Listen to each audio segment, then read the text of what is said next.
आयुष्मान भव का जो वरदान है? चिरंजीवी भव, आयुष्मान भव। चिरंजीवी भव, आयुष्मान भव। हाँ, हम बच्चों को मिलते हैं ना? हाँ हाँ। तो ये किन बच्चों को मिलते हैं? ये उन बच्चों को मिलते हैं जो पूरे 5000 वर्ष जीवित रहने वाले हैं।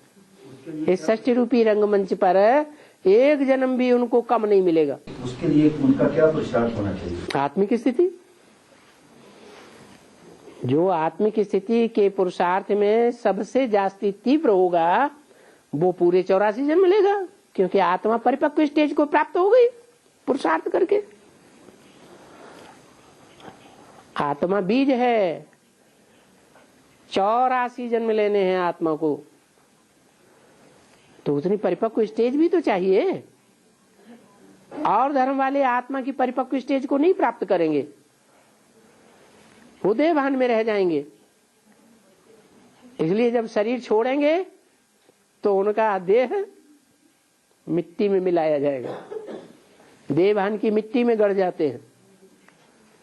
और हम बच्चे देहभान की मिट्टी को खलास कर देते हैं, राख कर देते हैं, जला भुना के योगाग्नि में, ज्ञानाग्नि में।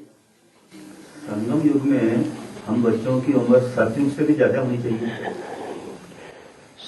संगम युग सीमित है, यहाँ ज्यादा उम्र होने का सवाल नहीं है।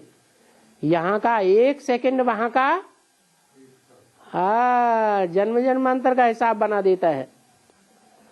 जिस सेकंड हम शरीर छोड़ेंगे उस सेकंड में हमारी जो स्टेज बनेगी वो कितने जन्मों का हमारा प्रतिफल दे देगी है?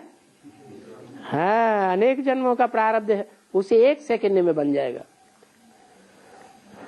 और हम बच्चे 3 युगों का अनुभव एक शरीर के साथ करते हैं, कलयुग का, संगम युग का और सतयुग का, नहीं आने वाली दुनिया का। हाँ, तो 3 युगों का अनुभव हमें इसी शरीर के साथ हमारी अनुभव करेगी।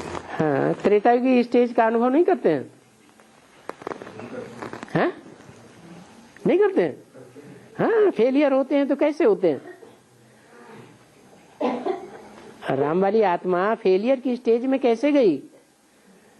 त्रेता युगी स्टेज का, उतरती कला का अनुभव किया है या नहीं किया? किया।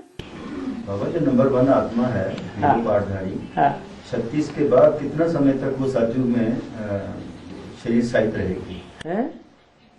नंबर 1 आत्मा जो हीरो पाठधारी है, वो 1936 में जब सतयुग शुरू होगा, तो उसके कितने वर्षों तक उसी शरीर में वो आत्मा विराजमान रहेगी? माना आयुष्य कितना होगा?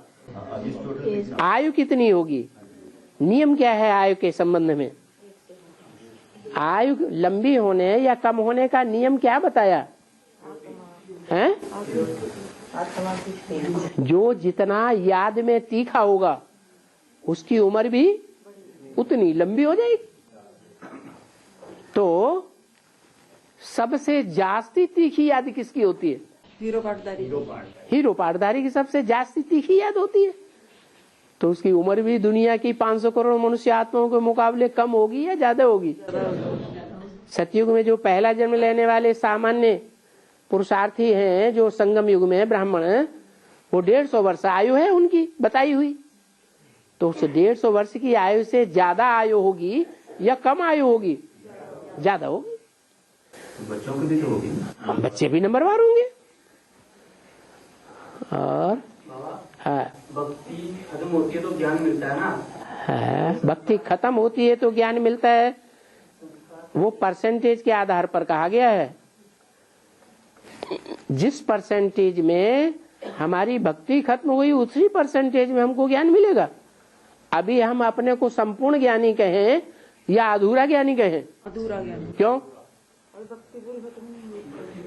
इसलिए अधूरा ज्ञानी कहें कि आज निश्चय बुद्धि बनते हैं और कल माया अनिश्चय बुद्धि बना देती है।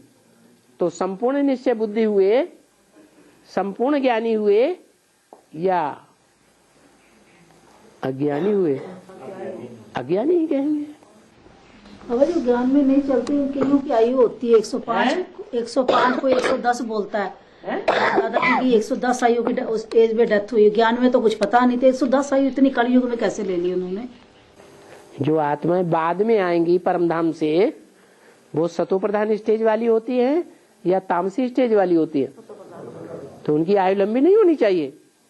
जो रशियंस हैं, जहां नास्तिकवाद फैला हुआ है कि हम ही सब कुछ है, भगवान कुछ भी नहीं, स्वर्ग कुछ भी नहीं, नरक कुछ भी नहीं, आत्मा कुछ भी नहीं, परमात्मा कुछ भी नहीं, हम ही सब कुछ है, हम चाहें तो 1 सेकंड में दुनिया को नष्ट कर सकते हैं।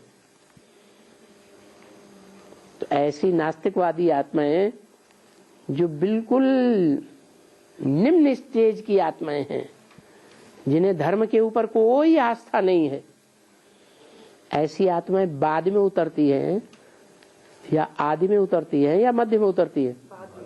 बाद में उतरती हैं। तो बाद में उतरेंगी तो परमधाम से पावरफुल आत्माएं आई हैं या कमजोर आत्माएं आई? पावरफुल। तो उनकी आयु लंबी नहीं होनी चाहिए।